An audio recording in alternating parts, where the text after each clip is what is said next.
Assalamualaikum dan selamat pagi. Pada hari ini, cikgu akan berkongsi dengan para pelajar sekalian berkenaan satu kemahiran yang perlu dikuasai oleh anda. Baiklah.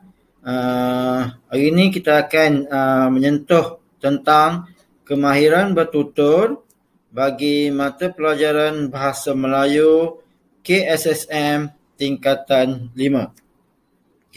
Ni hari ini kita akan fokus kepada kemahiran bertutur.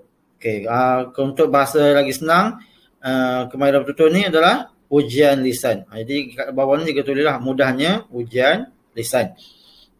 Sebelum cikgu menerangkan, cikgu fokuskan apa yang SK standard kandungan dan SP standard pembelajaran pada hari ini. Suka cikgu nak berkongsilah dengan para pelajar semua apa yang perlu diberi penekanan semasa kemahiran bertutur ataupun semasa para pelajar menghadapi ujian lisan.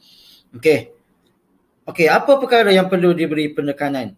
Kat sini ada 4 aspek yang perlu semua pelajar kuasai untuk kemahiran bertutur ini. Aspek yang pertama ialah melibatkan kosakata dan tata bahasa. Ingat kosakata dan tata bahasa. Pelajar perlu menggunakan kosakata dan aspek tata bahasa yang betul semasa pentaksiran kemahiran bertutur. Beringat apabila kita menghadapi ujian lisan, apabila menghadapi kemahiran bertutur, perlu betul dari segi aspek tata bahasanya. Yang kedua pula melibatkan intonasi, sebutan dan nada. Dekat sini dia lebih fokus kepada macam mana kelancaran seseorang pelajar menyatakan idea, kefasihan. Kat situ dia boleh nilai lah. Apabila segi sebutan, jelas tak jelas, nada ada tinggi rendah ataupun setara je. Tu yang kedua. Yang ketiga pula dari segi idea. Idea ni merupakan peranan penting lah dalam ujian lisan ni bagi seseorang pelajar. Sebab idea yang dikemukakan mestilah kena ada hubung kait dengan setiap pentaksiran ataupun kehendak pentaksir. Contohnya kalau pentaksir tanya soalan berkenaan, pelajar kena menjawab soalan yang berkaitan apa yang ditanya. Itu idea. Dan aspek yang keempat yang perlu diberi penekanan ialah aspek bertata susila bermakna. Yang ini lebih kepada macam mana cara pelajar nak menghadapi sesuatu situasi ujian lisan tersebut. Cikgu haraplah semua pelajar dapat menguasai keempat-empat aspek ini bagi memudahkan pelajar ketika pentaksiran dibuat. Itu untuk penerangan awal berkenaan dengan kemahiran bertutur yang apa yang perlu dikuasai oleh setiap pelajar. Baiklah. Seterusnya, kita fokus kepada apa standard kandungan dan standard pembelajaran kita pada hari ini. Untuk kali ini, standard pembelajaran yang cikgu nak fokuskan ialah 1.5 bersoal jawab tentang sesuatu perkara dengan menggunakan pelbagai soalan. Untuk standard pembelajaran pula, ke sini ada 2. 1.5.1 bersoal jawab menggunakan soalan terbuka untuk meneroka dan mengetahui sesuatu perkara secara bertata susila. Manakala 1.5.2 bersoal jawab dalam pelbagai situasi untuk mengemukakan idea baharu bagi meningkatkan kebolehpasaran diri secara bertata susila. Kedua-dua standard pembelajaran ni ada hubung kait antara satu sama lain. Jadi kita tak boleh nak pisahkan lah. Sebab hari ni kita nak fokus bagaimana cara pelajar apabila disoal, macam mana cara nak menjawab setiap pertanyaan tersebut. Okey, seterusnya kita akan pergi bagaimana cikgu nak juga sini, cikgu nak kongsi contoh item pentaksiran. Contoh macam mana pelajar akan hadapi untuk KSP ni. Macam itulah kita akan tengok contoh item pentaksirannya. Okey, baiklah. Para pelajar diberikan masa untuk memerhatikan bahan rancangan ni. Pelajar kena bacalah. Dari segi mula-mula baca apa yang arahannya. Lepas tu tengok dari segi gambaran ni kalau boleh membantu. Dan pelajar perlu membaca teks petikan ni sehingga habis supaya senang untuk pelajar meluahkan idea semasa sesi soal jawab nanti dengan pentaksir. Okey, ini merupakan contoh naskah calon. Pelajar akan diberikanlah bahan rangsangan ni, lebih kurang macam ni. Dan pelajar perlu menganalisis dari segi gambar dan petikan yang diberikan. Okey, macam pentaksir pula, macam cikgu yang akan menilai para pelajar pula pun sama macam ni, tapi dia akan menghasilkan beberapa soalan yang berkaitan dengan tema yang nak ditanyakan ni.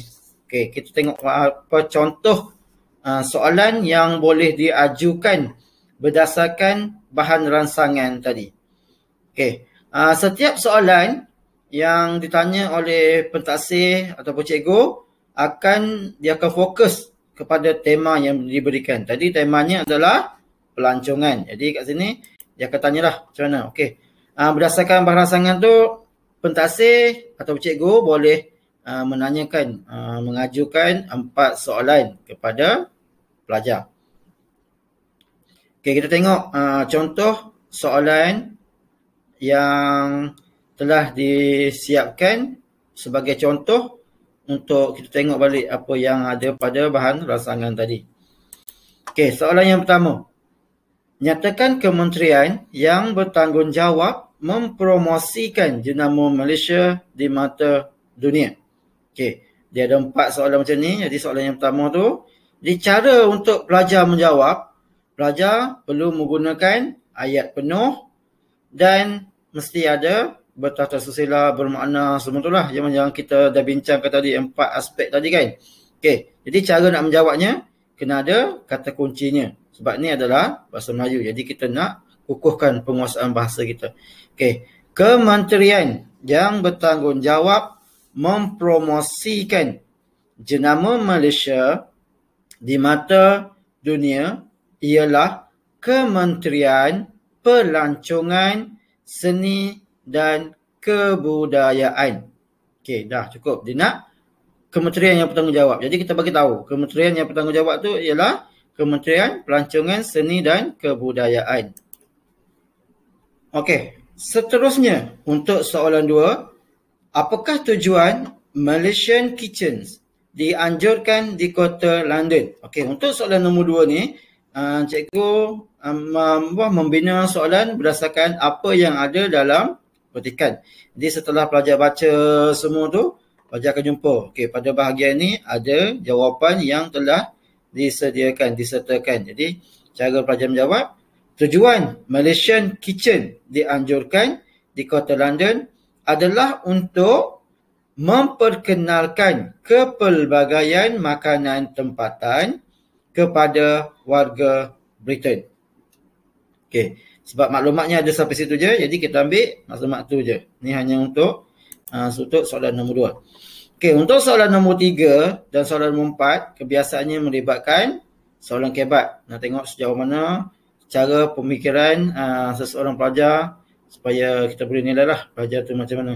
Okey, untuk soalan nombor 3, senaraikan tempat-tempat menarik yang terdapat di Malaysia. Okey, untuk tempat-tempat menarik di Malaysia ni, cara pelajar jawab sebenarnya kan, beritahu. Banyak tempat yang menarik di Malaysia.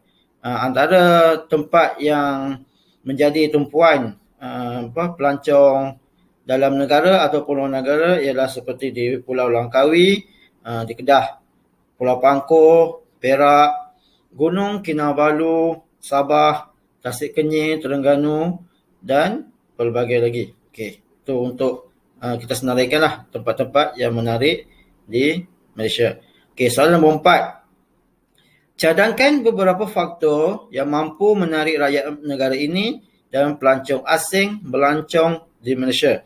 Okay, jadi ni dia nak kita bagi senaraikan beberapa faktor yang mampu kita nak tarik pelancong datang ke Malaysia. Jadi terdapat banyak faktor yang mampu menarik rakyat negara ini dan pelancong asing melancong di Malaysia. Antaranya ialah kekayaan budaya dan sejarah masyarakat Malaysia. Okay, itu yang pertama. Okay, yang kedua, Malaysia dikelilingi pulau dan pantai yang cantik. Ini menyebabkan menjadi tarikan kepada rakyat negara ini dan pelancong asing untuk melancong di Malaysia. Okay, di samping itu, kemudahan infrastruktur yang kondusif yang disediakan oleh kerajaan juga memainkan peranan dalam menarik rakyat negara ini dan pelancong asing melancong di Malaysia. Okay. Jadi apabila para pelajar dah dapat menjawab keempat-empat soalan itu mengikut apa yang dikehendaki oleh pentaksir ataupun cikgu, insya-Allah lah tak ada masalah bagi pelajar untuk mendapat markah yang cemerlang. Okey.